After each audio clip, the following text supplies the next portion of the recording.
Thank you. It's a great pleasure to be with you this morning.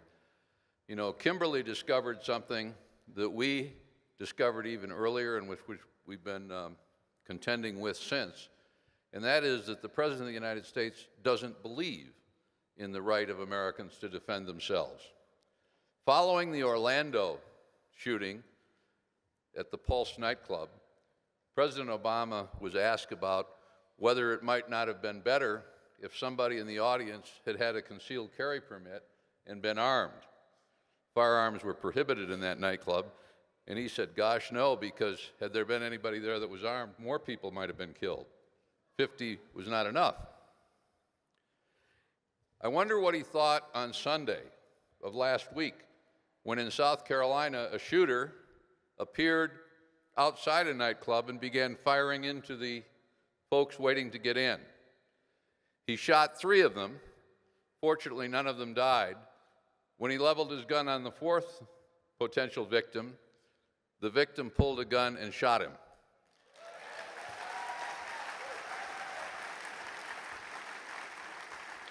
If the president and his friends paid more attention to people like Kimberly and perhaps talked to the people at that nightclub in South Carolina who are alive today because there was one among them who had a concealed carry permit and a firearm with which he defended himself and them, he might get a different perspective.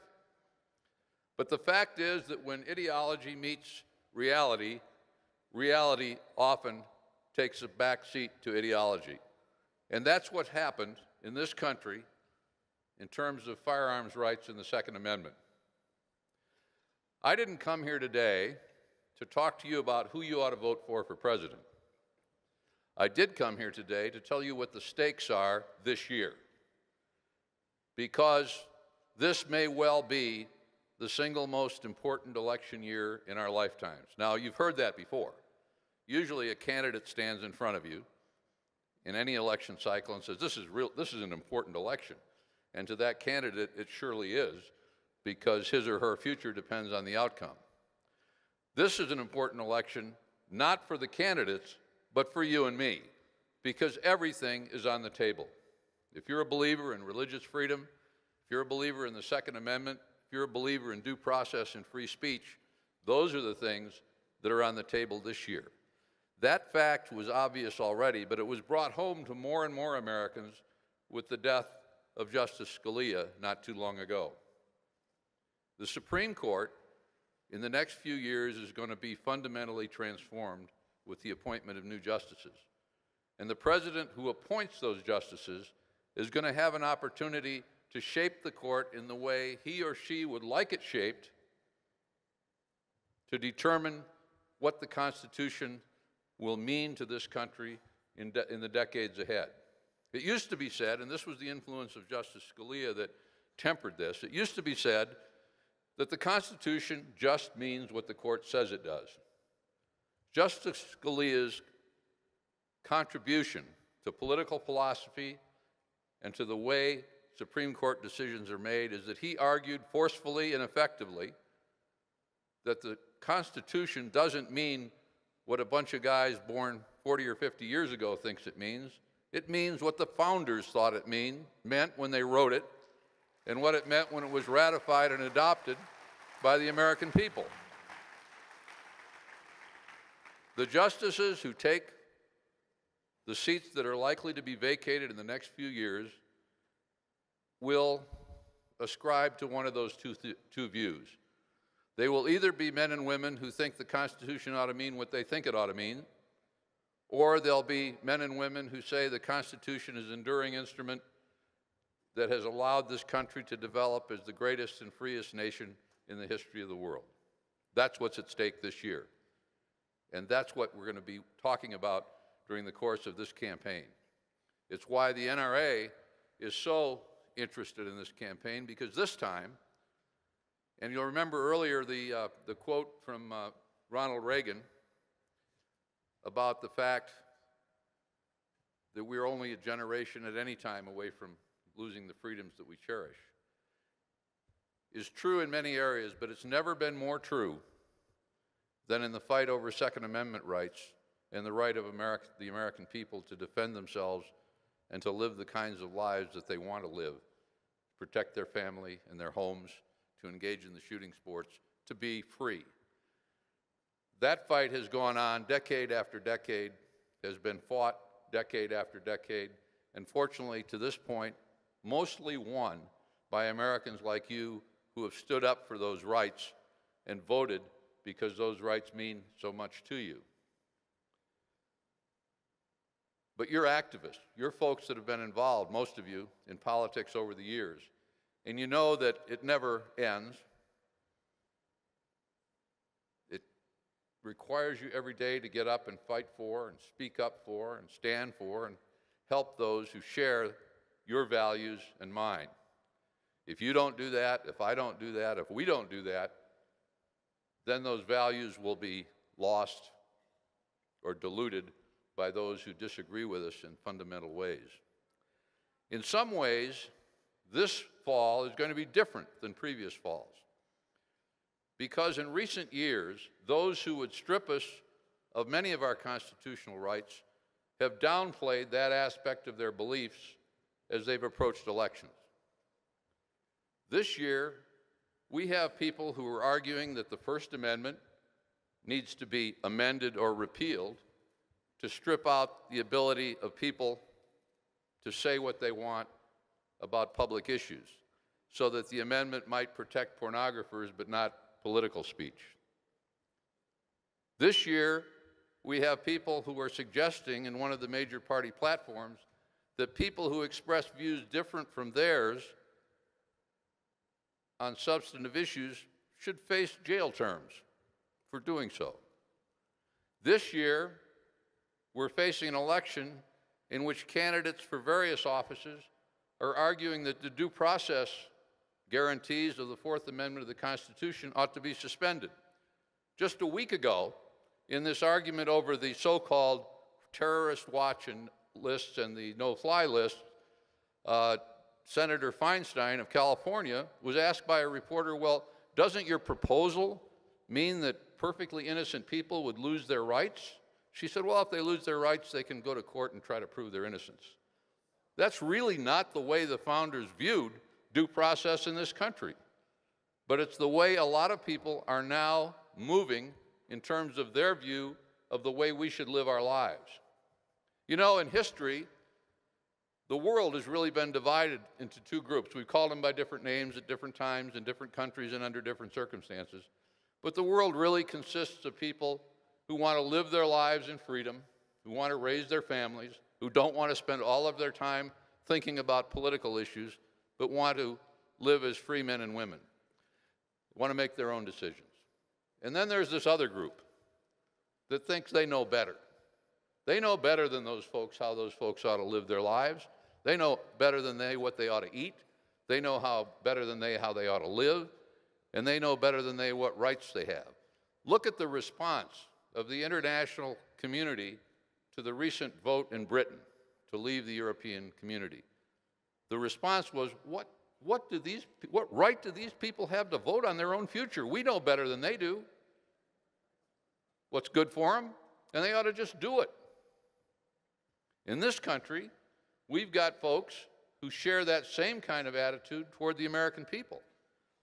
What right do they have to live in a country that they want when we want them to live in the country we want? That's why during the gunfight that took place in the 1990s during the Clinton administration, that's why one of my predecessors as president of the NRA, Charlton Heston, said the Second Amendment isn't about guns, it's about freedom. And indeed it is, as is much else that we debate in the political sphere.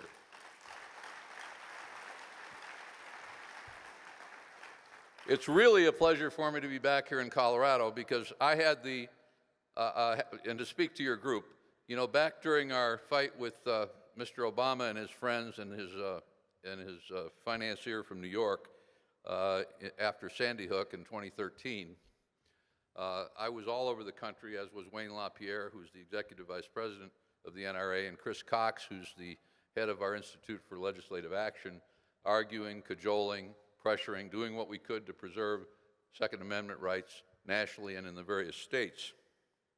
And Colorado was incredibly important to that. You may remember that fight. The president said the NRA was a thing of the past, that most of the members of the NRA agreed with him, not with us, and that we no longer represented American gun owners. The NRA was disappearing. Members were walking out because they agreed with his common sense ideas about how to restrict gun rights. While he made that speech, 58,000 people called the NRA and joined. And before the fight was finished, our membership had increased by more than 1 million and has been growing ever since. He and his friends knew that they were trying to do three things. One, they were trying to convince people that gun owners didn't believe, as we've always argued, that they do. The outpouring of public support, not just for the NRA, but in rallies around the country, calls to legislators, visits to state capitals and others, convinced politicians the president was wrong on that one. The two other things he tried to do were, one, separate gun owners, and specifically those believing in self-defense, from the rest of the outdoor community. And the third thing he tried to do was get the states to follow along with his desire to impose gun restrictions at the federal level. The two events that put a stop to those things were, first, an outdoor show that many of you may have heard of in Harrisburg, Pennsylvania, the largest outdoor show in America. 1 million people visited in a 2-week period. 30 hours or 32 hours before it was to open in that year, the organizers of the show announced that no AR-15s or other guns that the president and Dianne Feinstein didn't like would be allowed to be displayed at the show. 320 vendors walked out. And the first people to leave were not the gun companies, they were fishermen and bow hunters. And all of the outdoor groups began to walk out. And that show, which brought $70 million a year to a bankrupt capital city in Pennsylvania, had to be canceled. That sent a message around the country that you were not going to be able to separate gun owners from other sportsmen or from anybody else, because everybody at this point knew they were in the same boat. The other important event that took place that year took place right here in Colorado, because they knew, the president and the vice president and Michael Bloomberg knew they could get California and Maryland and New York, one-party states, to do their bidding and impose firearms restrictions on their citizens. But they needed another state, a state that was not viewed nationally, traditionally, as a liberal state, maybe a Western state, maybe a Western state with a malleable governor who could be pushed and told to join the effort. They found that man in John Hickenlooper, right here in Colorado. And Governor Hickenlooper and the leaders of the two houses of the legislature, which had not too far before fallen into Democratic liberal hands, decided to be the poster child for state gun restrictions. They passed them. I was out here to argue against it. I argued to Governor Hickenlooper that I was visiting with him because he wasn't Andrew Cuomo and shouldn't become Andrew Cuomo. He obviously thought Mr. Cuomo was somebody to be emulated. But the backlash that took place and the recall elections that followed, in which many of you worked, sent another message around the country. And I said at the time, you could almost hear doors slamming shut in state capital after state capital as the gun controllers tried to get in to get those states to adopt firearms restrictions. So Colorado played a key role in that last gunfight. Now we're in a new one. And this one is different because the gloves are off. In 2012, the president talked about common sense restrictions, as he called them. Now he's talking about a really sensible gun control regime like the one adopted in Australia, which requires the mandatory confiscation of firearms that are in private hands. Mrs. Clinton, who was his Secretary of State and has also praised Australia as the model, has said that the Heller decision, which was the decision guaranteeing the right of individual Americans to own firearms privately under the Second Amendment, was wrongly decided. Her defenders in the media attacked Wayne LaPierre when he suggested that that meant that she didn't support Second Amendment rights. They said, well, the media said, that's ridiculous. She didn't ask for the repeal of the Second Amendment. No, she didn't. She just said the Supreme Court was wrong. There was only one question before the Supreme Court of the United States in that decision. And that question was, does the Second Amendment or does it not guarantee the right of private firearms ownership in the United States of America? The court said no. The court said yes. Hillary Clinton said no. She may not want to repeal it. She wants to render it meaningless.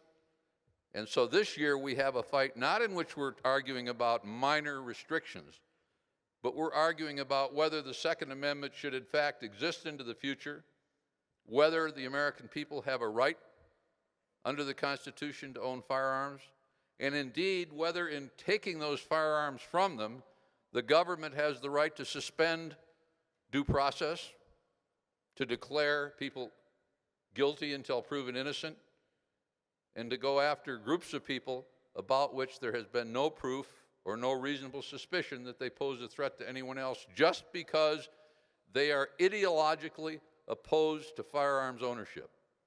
That's on the table. That's what this election is about. That's what we're fighting now. And it's why we're here. It's why I'm asking all of you to realize just how important this is. If we don't have a president who's willing to appoint justices who, like Antonin Scalia, know the Constitution for what it is, if we don't have a United States Senate with a majority, regardless of party, of men and women who understand the Constitution and the rights it guarantees, if we don't have people willing to stand up for those rights, I'm here to tell you today that they will, in fact, be lost.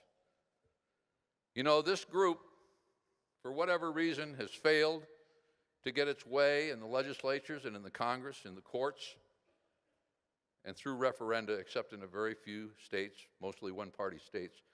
And so, as I said earlier, ideology and reality means you put reality aside. So today, they are putting a lot of their chips on a treaty that was signed under the Obama administration, negotiated with the help of Mrs. Clinton, signed by her successor, John Kerry, something called the Arms Trade Treaty of the United Nations, which at the time Canada refused to sign while we signed it, with the Prime Minister saying we can't sign it because it would interfere with the right of Canadians to have firearms. They're hoping that they can trump our constitutional rights with an international treaty by folks who suggest that we're too darn dumb to run our own country in the way that it ought to be run, and that they ought to decide what rights we have. That treaty hasn't even been submitted to the United States Senate because the President knows it would not be ratified. If this election puts an anti-Second Amendment majority in power in the United States Senate, that treaty will go to the floor of the Senate and could easily be ratified. These are people that don't give up. These are people that have a very different vision of the world and this country and your future than you have or than I have. And these are people who we have to be willing to stand up to at every turn and in every forum to make certain that the freedoms that we inherited from those who came before us are freedoms that we can pass on to those that come after us. Thank you very much.